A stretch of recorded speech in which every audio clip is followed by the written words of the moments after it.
তো প্রথমেই আমি আমাদের প্রধান শিক্ষক মহোদয়ের দৃষ্টি আকর্ষণ করবো। উনি বেশ কিছু কথা বলেছেন, আমি ওইটা দিয়ে শুরু করছি। উনি বেশ কিছু চাহিদার কথা বলেছেন। আমি যেটা দেখেছি টিনের ভবন একটু লাগবে, বিদ্যালয়ের একটা দেয়াল, বাউন্ডারি, আইসিটি ল্যাব, জল সার এবং বেচের কেউ একটা ইস্যু বললেন। তো জেলা প্রশাসক হিসাবে আসলে আমি প্রশাসনিক ভাবে প্রধান হলেও আর্থিক বিষয়গুলো আমার দেখার জন্য আসলে এরকম ক্যাপাসিটি নেই। তবে একটা ভালো খবর দেই, যেহেতু আমি পদাধিকার বলে জেলা পরিষদে আমি প্রশাসক, ফলে আমার কাছে মনে হয়েছে যে আপনার প্রতি প্রধান শিক্ষক মহোদয়ের বিষয়ে অনুরোধ করবো যে আপনি একটু কাইন্ডলি উপজেলা নির্বাহী কর্মকর্তার মাধ্যমে আমাদের যে জেলা পরিষদ রয়েছে সেখানে যদি আপনার একটু স্পেসিফিক আপনার চাহিদাটা একটু বলেন। কারণ আমি তো আসলে বাগেরহাটের জেলা প্রশাসক, এখানে 75টা ইউনিয়ন আছে, প্রচুর স্কুল কলেজ রয়েছে, সবাইকে আমরা চেষ্টা করি ডিস্ট্রিবিউশন সঠিকভাবে দিতে। আর ইনশাল্লাহ আমি যদি থাকি, আমি কথা দিচ্ছি যে আমি জেলা পরিষদের প্রধান নির্বাহী কর্মকর্তাকে বলে একটা ব্যবস্থা করে দিয়ে যাবো।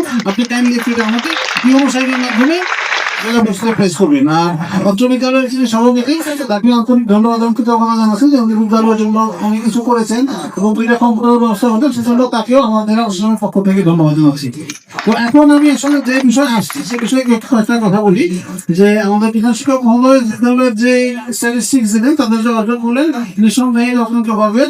এই জন্য আসলে আপনারা সবাই আন্তরিকভাবে অভিনন্দন পাওয়ার যোগ্য। ছাত্রছাত্রী তো বটেই, অভিভাবকবৃন্দ, সর্বোপরি অর্থ বিদ্যালয়ে যারা শিক্ষকবৃন্দ ছিলেন তাদের আন্তরিক পরিশ্রমের ফলে নিশ্চয়ই ফলন এসেছে।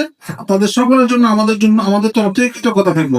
বিশেষ করে যখন আমি বাংলাদেশের ফলাফলটা দেখি, গত এসএসসি এবং এইচএসসি পরীক্ষার ফলাফল, সেই তুলনায় যশোর বোর্ডের তুলনায় আমাদের এই সাতশরী আব্দুল হামিদ বিদ্যালয় তো এগিয়ে আছে, সেজন্য ধন্যবাদ। তবে এখানে আত্মদৃষ্টির সুযোগ নাই, কারণ অর্জন তো করে। আমি সবার আগে বলবো যে ছাত্রছাত্রীদের মূল পরিচয় হচ্ছে ফলাফল।